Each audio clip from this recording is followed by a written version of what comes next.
So it just came in the mail.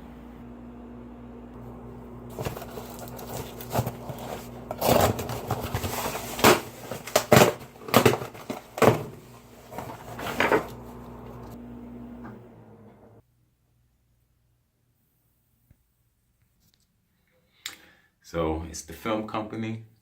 Got it on the hat. YACHDIEL Shemot Films. So with the hat, gotta throw since I got the dreads, I gotta throw the ponytail in the back. I have it go through the back opening.